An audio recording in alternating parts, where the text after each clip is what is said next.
नमस्कार, मैं कनिष्का अग्रवाल और आप देख रहे हैं विजडम न्यूज। क्या बिहार में सरकार गिर जाएगी? इसी सवाल के साथ आज की वीडियो शुरू करने जा रहे हैं। और अगर आप इस सवाल का जवाब जानना चाहते हैं तो इससे पहले हमारे चैनल को जल्दी से लाइक और शेयर करें, साथ ही साथ हमारे चैनल को सब्सक्राइब करें और थैंक्स और सुपर थैंक्स से हमें और भी प्रेरित करें। नीतीश कुमार भाजपा के साथ जाएंगे। इन दिनों ऐसे कई सवाल आम और खास लोगों के बीच किए जा रहे हैं। कारण राजनीतिक बयानबाजी और बड़े नेताओं की गतिविधियां हैं। सरकार को लेकर बड़े बड़े राजनीतिक दावे किए जा रहे हैं। महाराष्ट्र में राजनीतिक उठापटक के बाद अब बिहार की हलचल तेज हो गई है। सुशील मोदी और सम्राट चौधरी ही नहीं, राज्य के राजनीतिक पंडित भी बदलाव का संकेत दे रहे हैं। बिहार में राजनीतिक हलचल तब तेज हो गई जब सीएम नीतीश कुमार जेडीयू के विधायकों और सांसदों से 1-to-1 मुलाकात करने लगे। इस घटनाक्रम के बाद सरकार में टूट की चर्चा तेज हो गई। विधायकों और सांसदों से सीएम नीतीश कुमार की मुलाकात के लिए पॉलिटिकल मायने निकाले जा रहे हैं। हालांकि पार्टी के सांसद विधायक इसे चुनाव की तैयारी बता रहे हैं।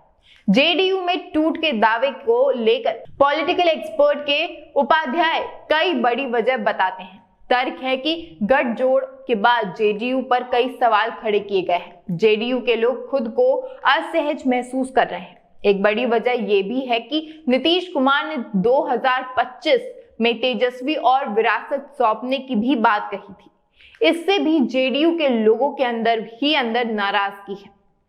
एक्सपर्ट का मानना है कि बिहार में राजनीतिक हलचल के पीछे महाराष्ट्र का बड़ा परिवर्तन है। राजनेताओं के लिए सत्ता सब कुछ है। बिहार में बदलाव कोई आश्चर्य की बात नहीं है। पूर्व में भी ऐसा हो चुका है।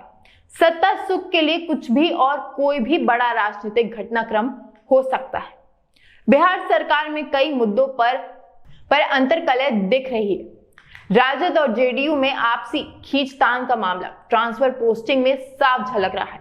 अफसरों के साथ मंत्रियों का विवाद भी इसी कड़ी का एक हिस्सा बताया जा रहा है। स्वास्थ्य विभाग में ट्रांसफर के आदेश को 24 घंटे में बदल दिया गया और एक मंत्री का सचिव से टकरा जाना, यह सरकार में सब कुछ ठीक चलने का संकेत नहीं है। भाजपा को सरकार में चल रहे इस खेल से ही मौका मिल गया और वे बयानों से सरकार पर दबाव बनाने लगी। इसी बीच महाराष्ट्र में सरकार के उलटफेर ने बीजेपी के बयानों को मजबूत कर दिया।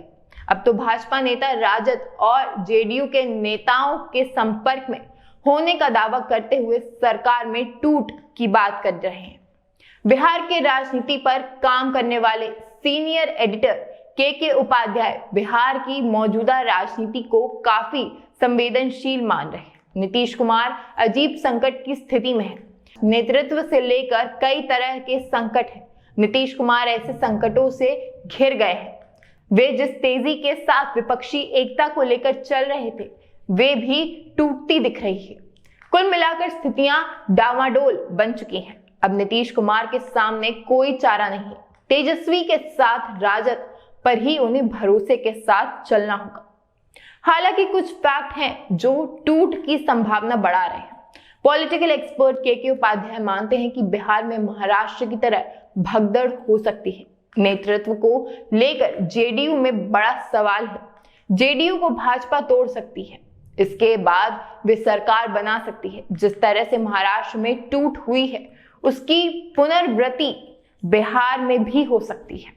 भाजपा इसके लिए काम भी कर रही होगी। नेताओं के बयान भी इस बात की पुष्टि कर रहे हैं। नीतीश कुमार ने उत्तराधिकारी घोषित करने के बाद अब जेडीयू के नेताओं के सामने संकट है कि उनका नेता कौन होगा। ऐसे सवाल से पार्टी के सीनियर लीडर परेशान हैं। ऐसे में नेता पार्टी तोड़ सकते हैं या छोड़ सकते हैं। भाजपा नेताओं के बयान में ऐसे संकेत भी मिल रहे हैं। सरकार और ब्यूरोक्रेटिक्स का द्वंद्व भी सब कुछ सामान्य नहीं होने का संकेत दे रहा है। शिक्षा मंत्री डॉक्टर चंद्रशेखर और अपर मुख्य सचिव के पाठक के बीच हुए विवाद को भी सरकार के दो फाड़ होने का संकेत दे रहा है। शिक्षा विभाग में हुए विवाद को देख आम लोगों को भी लग रहा है कि सरकार में आपसी तालमेल की कमी हो गई है।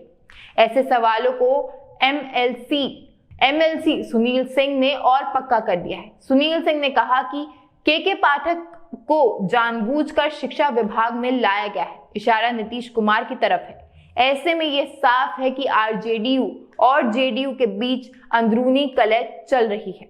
इस कारण से बड़े नेताओं के बयान भी ऐसे ही आ रहे हैं। भाजपा के प्रवक्ता निखिल आनंद का कहना है कि शिक्षा मंत्री ने ट्रांसफर पोस्टिंग की सूची बना रखी है। इस सूची से ही कमाई होनी थी, लेकिन के पाठक ने उनकी मंशा पर पानी फेर दिया, जिससे विवाद हो गया। राजद एमएलसी सुनील कुमार सिंह लालू परिवार के काफी करीबी माने जाते हैं।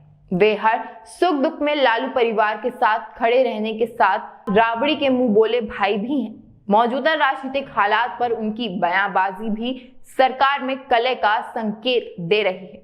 शिक्षा मंत्री और अपर मुख्य सचिव के विवाद के बाद सुनील सिंह लगातार विवादित बयान दे रहे हैं। के पाठक की पोस्टिंग को भी उन्होंने विवाद बढ़ाने के लिए बताया था। अब वे सोशल मीडिया पर पोस्ट से मौजूद सरकार में कलह का संकेत दे रहे हैं। सुनील सिंह ने ट्वीट में कई पदाधिकारियों की डाकू से तुलना की है। उन्होंने खुद को ईमानदार बताते हुए पद अधिकारियों को भ्रष्ट होने का आरोप लगाया है। सोशल मीडिया पर ऐसे सार्वजनिक पोस्ट को लेकर सीनियर जर्नलिस्ट अरविंद शर्मा की राय है कि सरकार में फिर कुछ बड़ा होने वाला है। अप्रैल महीने में बिहार रामनवमी के बाद हुई हिंसा की आग में जल रहा है। इसी बीच केंद्रीय गृह मंत्री अमित शाह का बिहार दौरा हुआ। वे नवादा में आयोजित राजनीतिक सभा में 21 मिनट के भाषण के दौरान बिहार की मौजूद सरकार पर हमला करते रहे। अमित शाह ने यह भी साफ कर दिया कि नीतीश के लिए भाजपा के दरवाजे हमेशा हमेशा के लिए बंद हो गए हैं। अमित शाह ने उसी समय संकेत दे दिया था कि लोकसभा चुनाव के बाद राज्य की गठबंधन सरकार गिर जाएगी। अब सवाल यह है कि अगर नीतीश के लिए भाजपा के दरवाजे बंद हैं, तो क्या भाजपा जेडीयू में सेंध लगातार सरकार बनाने की तैयारी में है? क्योंकि नीतीश के लिए भाजपा का दरवाजा बंद होने की बात कई नेता कर चुके हैं, लेकिन वे ये भी कह रहे हैं कि जेडीयू के कई नेता उनके संपर्क में हैं। एक्सपर्ट्स इस गणित को ही जेडीयू में टूट की बुनियाद बता रहे हैं। देखना यह है कि आखिरकार नीतीश कुमार का इसके आगे होगा क्या। मैं कनिष्का अग्रवाल, विजडम न्यूज से। हमारे न्यूज चैनल की टैगलाइन है ना इधर ना उधर, सच की डगर। हम अपनी टैगलाइन के आधार पर खबरों का विश्लेषण करते हैं और आप तक सटीक जानकारी पहुंचाने का पूरा प्रयास करते हैं। धन्यवाद।